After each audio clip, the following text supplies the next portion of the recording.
ஓம் சாந்தி. இன்றைய முரளி 17-2-2025 பாப்தாதா மதுபன். இனிய குழந்தைகளே, தந்தை உங்களிடம் விருந்தாளியாக வந்து இருக்கிறார். அவருக்கு நீங்கள் மரியாதை கொடுக்க வேண்டும். எப்படி அன்போடு அழைத்தீர்களோ அப்படி மரியாதையும் கொடுக்க வேண்டும். அவமரியாதை செய்யக்கூடாது. கேள்வி: எந்த போதை குழந்தைகள் உங்களுக்கு சதா ஏறி இருக்க வேண்டும்? ஒருவேளை போதை ஏறவில்லை என்றால் அதற்கு என்ன சொல்வீர்கள்? பதில்: மிக உயர்ந்த ஆசாமி இந்த பதித்த உலகில் நமது விருந்தாளியாக வந்திருக்கிறார் என்ற போதை சதா ஏறி இருக்க வேண்டும். எனினும் இந்த போதை நம்பர்வார் ஏறுகிறது. ஒருவர் தந்தையின் உடையவராக மாறிய பின்பும் சந்தேக புத்தி உடையவராகி கையை விட்டு விடுகிறார். அப்போது இவர் தலையெழுத்து அப்படி இருக்கிறது என்று சொல்லப்படுகிறது. ஓம் சாந்தி. ஓம் சாந்தி 2 முறை சொல்ல வேண்டும். ஒருவர் பாபா, மற்றவர் தாதா என்பது குழந்தைகளுக்கு தெரியும். இருவரும் ஒன்றாக இருக்கிறார்கள். பகவானுக்கு எவ்வளவு புகழ் பாடுகிறார்கள். எனினும் காட் ஃபாதர் என்ற வார்த்தை எவ்வளவு எளிதாக இருக்கிறது. ஃபாதர் என்று மட்டும் சொல்வதில்லை, காட் ஃபாதர் என்று சொல்கிறார்கள். அவர் மிக உயர்ந்தவர். அவரது புகழும் மிக உயர்ந்தது. அவரை பதித்த உலகிலேயே அழைக்கிறார்கள். என்னை பதித்த உலகிலேயே அழைக்கிறார்கள். எனினும் நான் எப்படி பதித்த பாவனராக இருக்கிறேன், எப்போது வருகிறேன் என்பது யாருக்கும் தெரியாது என்று அவர் தானே வந்து சொல்கிறார். அரைக்கல்பம் சத்தியுகம் திரேத்தாவில் யாருடைய ராஜ்யம் இருந்தது, எப்படி உருவானது என்பது யாருக்கும் தெரியாது. பதித்த பாவனை தந்தை நிச்சயம் வருகிறார். அவரை ஒருவர் பதித்த பாவனர் என்று சொல்கிறார், ஒருவர் லிபரேட்டர் என்று சொல்கிறார். சொர்க்கத்திற்கு அழைத்து செல்லுங்கள் என்று அழைக்கிறார்கள். அவர் எல்லோரையும் விட உயர்ந்தவர். வந்து பாரதவாசிகள் எங்களை உயர்ந்தவர்களாக மாற்றுங்கள் என்று சொல்லி அவரை பதித்த உலகில் அழைக்கிறார்கள். அவரது பொசிஷன் எவ்வளவு பெரியது. அவர் ஹையஸ்ட் அத்தாரிட்டி. அவரை ராவண ராஜ்யம் இருக்கும் பொழுது அழைக்கிறார்கள். இல்லையென்றால் ராவண ராஜ்யத்திலிருந்து யார் விடுவிப்பார்? இந்த எல்லா விஷயங்களையும் குழந்தைகள் நீங்கள் கேட்கிறீர்கள். அதனால் போதையும் உயர்வாக இருக்க வேண்டும். எனினும் அவ்வளவு போதை ஏறுவது இல்லை. சாராயத்தின் போதை அனைவருக்கும் ஏறுகிறது, இது ஏறுவதில்லை. இதில் இருப்பது தாரணையின் விஷயம், தலையெழுத்தின் விஷயம். தந்தை மிகப்பெரிய சாமி. உங்களிலும் ஒரு சிலருக்கு முழு நம்பிக்கை இருக்கிறது. ஒருவேளை எல்லோருக்கும் நம்பிக்கை இருந்தால் சந்தேகப்பட்டு ஓடுவது ஏன்?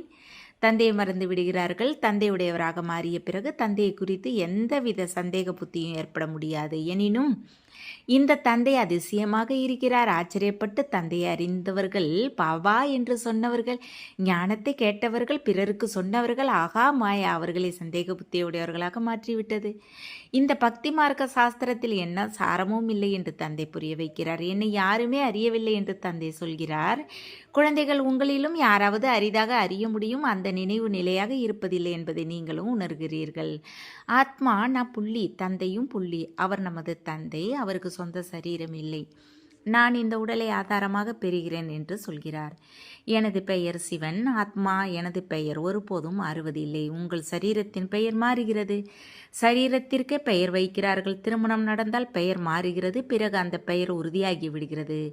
தான் ஆத்மா என்பதை நீங்கள் உறுதி செய்யுங்கள் என்று இப்போது தந்தை சொல்கிறார். எப்போதெல்லாம் அநியாயமும் நிந்தனையும் ஏற்படுமோ அப்போதெல்லாம் நான் வருகிறேன் என்று தந்தையே தனது அறிமுகத்தை கொடுக்கிறார்.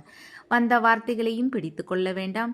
என்னை கல்லிலும் மண்ணிலும் போட்டு எவ்வளவு நிந்தனை செய்திருக்கிறார்கள் என்று தந்தை தானே சொல்கிறார். இதுவும் புதிய விஷயமில்லை. ஒவ்வொரு கல்பமும் இப்படி பதித்தமாகி நிந்தனை செய்கிறார்கள். அப்போதே நான் வருகிறேன். இது எனது கல்ப பாகம். இதில் எந்த மாற்றமும் ஏற்பட முடியாது. நாடகத்தில் நிச்சயிக்கப்பட்டு இருக்கிறது. பாரதத்தில் மட்டுமே வருகிறாரா என்ன? பாரதம் மட்டுமே சொர்க்கமாகுமா என்ன என்று உங்களிடம் சிலர் கேட்கிறார்கள். ஆமாம், இது அனாதி அழியாத பாசமாகிவிட்டது. தந்தை எவ்வளவு உயர்ந்தவராக இருக்கிறார். என்னை இந்த பதித்த உலகிலேயே அழைக்கிறார்கள் என்று பதித்தர்களை பாவனமாக மாற்றும் தந்தை சொல்கிறார். நான் எப்போதும் பாவனமாக இருக்கிறேன். என்னை பாவன உலகில் அழைக்க வேண்டும் தானே? எனினும் அழைப்பதில்லை. பாவன உலகில் அழைப்பதற்கு அவசியமே இருக்காது. வந்து பாவனமாக மாற்றுங்கள் என்று பதித்த உலகிலேயே அழைக்கிறார்கள். நான் எவ்வளவு பெரிய விருந்தாளியாக இருக்கிறேன். அரை கல்பமாக என்னையே நினைவு செய்து வருகிறீர்கள். இங்கே ஏதாவது ஒரு பெரிய மனிதரை அழைப்பார்கள். ஓரிரு வருடங்கள் அழைப்பார்கள். ஒருவர் இந்த வருடம் வரவில்லை என்றால் அடுத்த வருடம் வருவார். இவரை அரை கல்பமாக நினைவு செய்து கொண்டே வருகிறீர்கள். இவர் வரும் பாகம் பிக்ஸ் ஆகி இருக்கிறது தானே? இது யாருக்கும் தெரியாது. தந்தை மிக மிக உயர்ந்தவர். மனிதர்கள் தந்தையை ஒரு பக்கம் அன்போடு அழைக்கிறார்கள், மறுபக்கம் அவரது பெருமையில் கரை ஏற்படுத்துகிறார்கள். உண்மையில் இவர் மிக பெரிய கெஸ்ட் ஆஃப் ஹானர். அதிக பெருமையுள்ள விருந்தினர். அவரது ஹனரில் பெருமையில் கரை ஏற்படுத்தி இருக்கிறார்கள். அவர் கல்லிலும் மண்ணிலும் எல்லாவற்றிலும் இருக்கிறார் என்று சொல்கிறார்கள். அவர் எவ்வளவு உயர்ந்த அத்தாரிட்டி, மிக அன்பாக அழைக்கிறார்கள், எனினும் முற்றிலும் மூடராக இருக்கிறார்கள். நான் உங்கள் தந்தை என்று நானே வந்து எனது அறிமுகத்தை கொடுக்கிறேன், என்னை காட் ஃபாதர் என்று சொல்கிறார்கள். எப்போது எல்லோரும் ராவணனின் கைதியாகிறீர்களோ அப்போதே தந்தை நான் வரவேண்டி இருக்கிறது. ஏனென்றால் எல்லோரும் பக்தர்கள், அதாவது மணப்பெண்கள், சீதைகள். தந்தை மணமகன் ராமர். ஒரு சீதையின் விஷயம் இல்லை. எல்லா சீதைகளையும் ராவணனின் சிறையிலிருந்து விடுவிக்கிறார். இது எல்லையற்ற விஷயம். இது பதித்த பழைய உலகம். இது பழையதாக மாறுவதும் பிறகு புதியதாக மாறுவதும் அக்யூரேட்டாக இருக்கிறது. இந்த சரீரம் போன்றவற்றில் ஒன்று சீக்கிரம் பழையதாகிறது, ஒன்று அதிக காலம் உழைக்கிறது. இது நாடகத்தில் அக்யூரேட்டாக நிச்சயிக்கப்பட்டு இருக்கிறது. முழுமையாக 5000 வருடங்களுக்கு பிறகு நான் வரவேண்டி இருக்கிறது. நானே வந்து எனது அறிமுகத்தை கொடுக்கிறேன், மேலும் சிருஷ்டி சக்கரத்தின் ரகசியத்தை புரிய வைக்கிறேன். என்னை யாரும் அறியவில்லை. பிரம்மா, விஷ்ணு, சங்கரையும் லட்சுமி நாராயணரையும் ராமர் சீதையையும் அறியவில்லை. நாடகத்தில் மிக உயர்ந்த நடிகர்கள் இவர்களே. இது மனிதர்களின் விஷயமாக இருக்கிறது. 8-10 கைகளை உடைய மனிதர்கள் யாரும் இல்லை. விஷ்ணுவிற்கு 4 கரங்களை ஏன் காட்டியிருக்கிறார்கள்? ராவணனின் 10 தலைகள் என்ன என்பது யாருக்கும் தெரியாது. தந்தையே வந்து முழு உலகின் முதல் இடைக்கடைசியின் ஞானத்தை சொல்கிறார். நான் மிக பெரிய விருந்தாளி, எனினும் மறைமுகமாக இருக்கிறேன். இதுவும் உங்களுக்கு மட்டுமே தெரியும். இருந்தும் அறிந்த போதும் மறந்து விடுகிறார்கள். அவருக்கு எவ்வளவு மரியாதை கொடுக்க வேண்டும், அவரை நினைவு செய்ய வேண்டும்.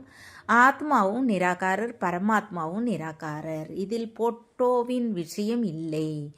நீங்கள் ஆத்மா என்பதை நிச்சயம் செய்து தந்தையை நினைவு செய்ய வேண்டும். தேக அபிமானத்தை விட வேண்டும். நீங்கள் எப்போதும் அழியாத பொருளை பார்க்க வேண்டும். நீங்கள் அழியும் தேகத்தை ஏன் பார்க்கிறீர்கள்? ஆத்மா அபிமானி ஆகுங்கள். இதில் தான் முயற்சி இருக்கிறது. எந்த அளவு நினைவில் இருப்பீர்களோ அந்த அளவு கர்மாதீத்த நிலையை அடைந்து உயர்ந்த பதவி பெறுவீர்கள். தந்தை மிக எளிய யோகத்தை, அதாவது நினைவை கற்பிக்கிறார். யோகம் அநேக விதங்களில் இருக்கிறது. நினைவு என்ற வார்த்தையே சரியானது. பரமாத்மா தந்தையை நினைவு செய்வதில் தான் முயற்சி இருக்கிறது. நான் இவ்வளவு நேரம் நினைவில் இருக்கிறேன் என்று யாராவது அரிதாக உண்மையை சொல்கிறார். நினைவே செய்யாத போது சொல்வதற்கு வெட்கம் வருகிறது. முழு நாளில் 1 மணி நேரம் நினைவில் இருந்தேன் என்று எழுதுகிறார்கள். அதற்கு வெட்கம் வர வேண்டும். அப்படிப்பட்ட தந்தையை இரவு பகலாக நினைவு செய்ய வேண்டும். நானும் வெறும் 1 மணி நேரம் நினைவு செய்கிறேன். இதில் பெரிய மறைமுக முயற்சி இருக்கிறது. தந்தையை அழைப்பதால் அவர் தொலைவில் இருந்து வரும் கெஸ்டாக இருக்கிறார் தானே. நான் புதிய உலகில் கெஸ்டாவது இல்லை என்று தந்தை சொல்கிறார். பழைய உலகில்தான் வருகிறேன், வந்து புதிய உலகை ஸ்தாபனை செய்கிறேன். இது பழைய உலகம். இதையும் யாரும் சரியானபடி அறியவில்லை. புதிய உலகின் ஆயுளையே அறியவில்லை. இந்த ஞானத்தை நானே வந்து கொடுக்கிறேன் என்று தந்தை சொல்கிறார். பிறகு நாடகப்படி இந்த ஞானம் மறைந்து விடுகிறது. கல்பத்திற்கு பிறகு இந்த பாகம் ரீபீட் ஆகும். என்னை அழைக்கிறார்கள். ஒவ்வொரு வருடமும் சிவ ஜெயந்தி கொண்டாடுகிறார்கள். யார் வாழ்ந்து சென்றார்களோ அவர்களுக்கு ஒவ்வொரு வருடமும் கொண்டாடுகிறார்கள். சிவ் பாபாவிற்கும் 12 மாதங்களுக்கு பிறகு ஜெயந்தி கொண்டாடுகிறார்கள். எனினும் எப்போதிலிருந்து கொண்டாடி வருகிறார்கள் என்பது யாருக்கும் தெரியாது. லட்ச வருடங்களாக நடந்து வருகிறது என்று சொல்கிறார்கள். கலியுகத்தின் ஆயுளை லட்ச வருடங்கள் என்று எழுதி வைத்திருக்கிறார்கள். இது 5000 வருடங்களின் விஷயம் என்று தந்தை சொல்கிறார். உண்மையில் இந்த தேவர்களுக்கு பாரதத்தில் ராஜ்யம் இருந்தது. நான் பாரதத்தில் மிக பெரிய விருந்தாளி. எனக்கு அரை கல்பமாக அதிக அழைப்பு கொடுத்து கொண்டே வருகிறார்கள். எப்போது அதிக துக்கம் ஏற்படுமோ அப்போது பதித்த பாவனரே வாருங்கள் என்று சொல்கிறார்கள். நான் பதித்த உலகில்தான் வருகிறேன். எனக்கு ரதம் தேவைதானே? ஆத்மா அழியாத மூர்த்தி, அதற்கு இது ஆசனமாக இருக்கிறது. தந்தையும் அக்கால மூர்த்தியாக இருக்கிறார். இந்த ஆசனத்தில் வந்து அமர்ந்து இருக்கிறார். இது மிகப்பெரிய ரமணிகர விஷயமாக இருக்கிறது. வேறு யாராவது கேட்டால் ஆச்சரியப்படுவார்கள். குழந்தைகளே, எனது வழியில் செல்லுங்கள் என்று இப்பொழுது தந்தை சொல்கிறார். சிவபாபா வழி சொல்கிறார். சிவபாபா முரளி நடத்துகிறார் என்று புரிந்து கொள்ளுங்கள். நானும் அவரது முரளி கேட்டு சொல்கிறேன் என்று இவர் சொல்கிறார். சொல்பவர் அவர்தானே. இவர் நம்பர் 1 பூஜைக்குரிய நிலையிலிருந்து நம்பர் 1 பூசாரியாக மாறினார். இப்போது இவர் முயற்சி செய்து கொண்டு இருக்கிறார். நமக்கு சிவபாபாவின் ஸ்ரீமத் கிடைத்திருக்கிறது என்று குழந்தைகள் எப்போதும் புரிந்து கொள்ள வேண்டும். ஒருவேளை ஒரு விஷயம் தலைகீழானால் அதை நோக்கி விடுவார். இந்த நம்பிக்கை முறியாமல் இருந்தால் பொறுப்பு சிவபாபாவினுடையது. இது நாடகத்தில் நிச்சயிக்கப்பட்டு இருக்கிறது.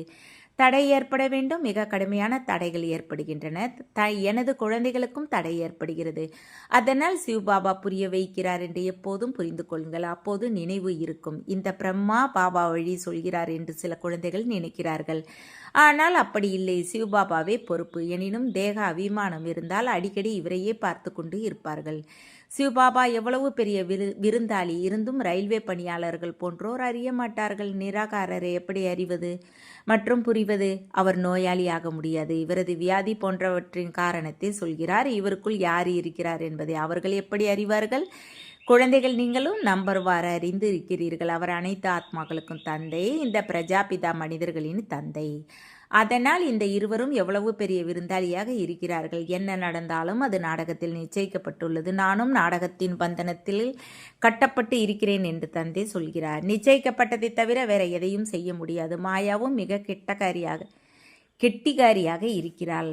ராமர், ராவணன் இருவருக்கும் பாகம் இருக்கிறது. நாடகத்தில் ராவணன் சைத்தன்யனாக இருந்தால் நானும் நாடகப்படி வருகிறேன் என்று சொல்வான். இது துக்கம் மற்றும் சுகத்தின் விளையாட்டு. சுகம் புதிய உலகில் இருக்கிறது, துக்கம் பழைய உலகில் இருக்கிறது. புதிய உலகில் கொஞ்சம் மனிதர்கள் இருக்கிறார்கள், பழைய உலகில் எவ்வளவு எண்ணற்ற மனிதர்கள் இருக்கிறார்கள். வந்து பாவன உலகை உருவாக்குங்கள் என்று சொல்லி பதித்த பாவன தந்தையே அழைக்கிறார்கள். ஏனென்றால் பாவன உலகில் அதிக சுகம் இருக்கிறது. எனவே ஒவ்வொரு கல்பமும் அழைக்கிறார்கள். தந்தை எல்லோருக்கும் சுகத்தை கொடுத்து விட்டு போகிறார். இப்போது பாகம் மீண்டும் ரீபீட் ஆகிறது. உலகம் ஒருபோதும் அழிந்து போவதில்லை. அழிந்து போவதற்கு சத்தியமே இல்லை. சமுத்திரமும் உலகில் தான் இருக்கிறது. இது 3ஆம் தளமாக இருக்கிறது. தண்ணீர் மாயமாக எங்கு பார்த்தாலும் தண்ணீரே தண்ணீராகிறது என்று சொல்கிறார்கள். இருந்தும் பூமி என்ற தலம் இருக்கிறது தானே. தண்ணீரும் இருக்கிறது. பூமி என்ற தலம் ஒன்றும் அழிய முடியாது. தண்ணீரும் இந்த தலத்தில் தான் இருக்கிறது. 2ஆம் மற்றும் 1ஆம் தளத்தில், அதாவது சூட்ச்ம வதனம் மற்றும் மூலவதனத்தில் தண்ணீர் இருப்பதில்லை. இது எல்லையற்ற சிருஷ்டியும் 3 தலங்கள். இவை குழந்தைகள், உங்களைத் தவிர வேற யாருக்கும் தெரியாது. இந்த மகிழ்ச்சியான விஷயத்தை எல்லோருக்கும் மகிழ்ச்சியோடு சொல்ல வேண்டும். யார் முழுமையாக தேர்ச்சி பெறுவார்களோ அவர்களுக்கே அதீந்திரிய சுகம் என்று பாடப்பட்டு இருக்கிறது. யார் இரவு பகலாக சேவையில் மூழ்கி இருப்பார்களோ, சேவையை செய்து கொண்டு இருப்பார்களோ அவர்களுக்கு அதிக மகிழ்ச்சி இருக்கும். ஒரு சில நாட்கள் அப்படியும் வருகின்றன. அப்போது மனிதர்கள் இரவிலும் விழித்திருக்கிறார்கள். எனினும் ஆத்மா கலைந்து விட்டால் உறங்க வேண்டியிருக்கிறது. ஆத்மா உறங்கும் போது சரீரமும் உறங்குகிறது. ஆத்மா உறங்கவில்லை என்றால் சரீரமும் உறங்காது. ஆத்மா களைத்து போகிறது, இன்று எனக்கு களைப்பாக இருக்கிறது என்று யார் சொல்வது? ஆத்மா. குழந்தைகள், நீங்கள் ஆத்மா அபிமானியாக இருக்க வேண்டும். இதில்தான் முயற்சி இருக்கிறது. தந்தையை நினைவு செய்வதில்லை, ஆத்மா அபிமானியாக இருப்பதில்லை. அப்போது தேகத்தின் உறவுகள் போன்றவை நினைவிற்கு வருகின்றன. நீங்கள் நிர்வாணமாக வந்தீர்கள், பிறகு நிர்வாணமாக போக வேண்டும் என்று தந்தை சொல்கிறார்.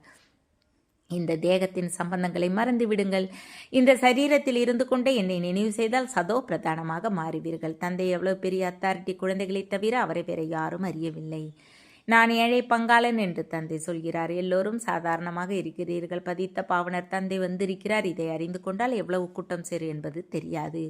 மிகப்பெரிய மனிதர்கள் வரும்பொழுது எவ்வளவு கூட்டம் சேர்கிறது. அதனால் நாடகத்தில் மறைமுகமாக இருப்பதே இவரது பாகமாக இருக்கிறது. போக போக மெல்ல மெல்ல பிரபாவம் வெளிப்படும். பிறகு விநாசம் ஏற்படும். எல்லோரும் சந்திக்கவும் முடியாது. நினைவு செய்கிறார்கள் தானே. அப்போது அவர்களுக்கு தந்தையின் அறிமுகம் கிடைத்துவிடும். மற்றபடி வந்து சேர முடியாது. அப்படி பந்தனத்தில் இருக்கும் பெண் குழந்தைகள் சந்திக்க முடிவது இல்லை. எவ்வளவு கொடுமைகளை சகித்துக் கொள்கிறார்கள். விகாரத்தை விட முடியவில்லை. உலகம் எப்படி இயங்கும் என்று கேட்கிறார்கள். அரே, சிருஷ்டியின் சுமை தந்தைக்கு இருக்கிறதா அல்லது உங்களுக்கு இருக்கிறதா? தந்தையை அறிந்து கொண்டால் இப்படிப்பட்ட கேள்விகளை கேட்க மாட்டார்கள். முதலில் தந்தையை அறிந்து கொள்ளுங்கள், பிறகு நீங்கள் எல்லாவற்றையும் அறிந்து கொள்வீர்கள் என்று சொல்லுங்கள். புரிய வைக்கவும் உத்தி தேவை. நல்லது.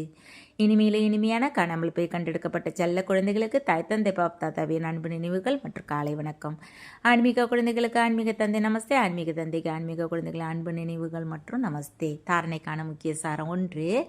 சதா ஹையஸ்ட் அத்தாரிட்டி தந்தையின் நினைவில் இருக்க வேண்டும். அழியும் தேகத்தை பாராமல் ஆத்மா அபிமானி ஆவதற்கு முயற்சி செய்ய வேண்டும். மிக உண்மையான நினைவின் சாட் வைக்க வேண்டும். 2. இரவு பகலாக சேவை செய்து அளவற்ற மகிழ்ச்சியில் இருக்க வேண்டும். 3. உலகங்களின் ரகசியத்தை எல்லோருக்கும் மகிழ்ச்சியோடு புரிய வைக்க வேண்டும். சிவபாபா என்ன சீமத்து கொடுக்கிறாரோ அதை முறியாத நம்பிக்கை வைத்து நடக்க வேண்டும். எந்த தடை வந்தாலும் பயப்படக்கூடாது. பொறுப்பு சிவபாபாவினுடையது, எனவே சந்தேகம் வரக்கூடாது. வரதானம். உயர்ந்த வேலையின் ஆதாரத்தில் அனைத்து பிராப்திகளின் அதிகாரத்தை அனுபவம் செய்யும் கோடி மடங்கு பாக்கியசாலியாகுக.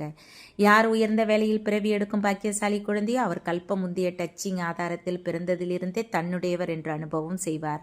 அவர் பிறந்ததிலிருந்தே அனைத்து ப்ராப்பர்ட்டிகளுக்கும் அதிகாரியாக இருப்பார். விதையில் எப்படி முழுமரத்தின் சாரம் கலந்திருக்கிறதோ அப்படி நம்பர் 1 வேலையை சேர்ந்த ஆத்மா அனைத்து சொரூப பிராப்தியும் பொக்கிஷத்தை வந்தவுடனே அனுபவம் செய்வார். சுகத்தின் அனுபவம் கிடைக்கிறது, சாந்தியின் அனுபவம் கிடைக்கவில்லை. சாந்தி அனுபவம் கிடைத்தால் சுகத்தின் அல்லது சாந்தியின் சக்தியின் அனுபவம் கிடைக்கவில்லை என்று அவர் ஒருபோதும் சொல்ல மாட்டார். அவர் அனைத்து அனுபவங்களிலும் நிறைவாக இருப்பார். ஸ்லோகன்: உங்கள் மகிழ்ச்சி நிழலால் குளிர்ச்சியை அனுபவம் செய்ய வைப்பதற்கு தெளிவு உடையவராகவும் பணிவு உடையவராகவும் ஆக வேண்டும். அவ்வியக்த செய்கை ஏகாந்த பிரியராகுங்க. ஒற்றுமையையும் ஒருமுகத்தன்மையும் கொண்டு வாருங்க. அனைத்து சம்பந்தங்களையும் அனைத்து ரசனைகளையும் ஒருவரிடம் பெறுபவரே ஏகாந்த பிரியராக முடியும். எப்போது ஒருவர் மூலமாக அனைத்து ரசனைகளும் கிடைக்க முடியுமோ அப்போது அநேக பக்கங்களில் அலைவதற்கு என்ன அவசியம் இருக்கிறது? வெறும் ஒரு வார்த்தையை மட்டும் நினைவில் வைத்தாலும் அதில் முழு ஞானமும் வரும், நினைவும் வரும், சம்பந்தமும் வரும், ஸ்திதியும் வரும். கூடவே என்ன பிராப்தி கிடைக்குமோ அதுவும் அந்த ஒரு வார்த்தையால் தெளிவாகிறது. ஒருவரை நினைவு செய்வதற்கு ஒருவரின் நினைவும் ஒரே ரசனை நிலையும் முழு ஞானமும் கிடைக்கிறது. என்ன பிராப்தி கிடைக்கிறதோ அதுவும் நிலையாக இருக்கிறது. ஓம் சாந்தி. தேங்க்ஸ் பாபா.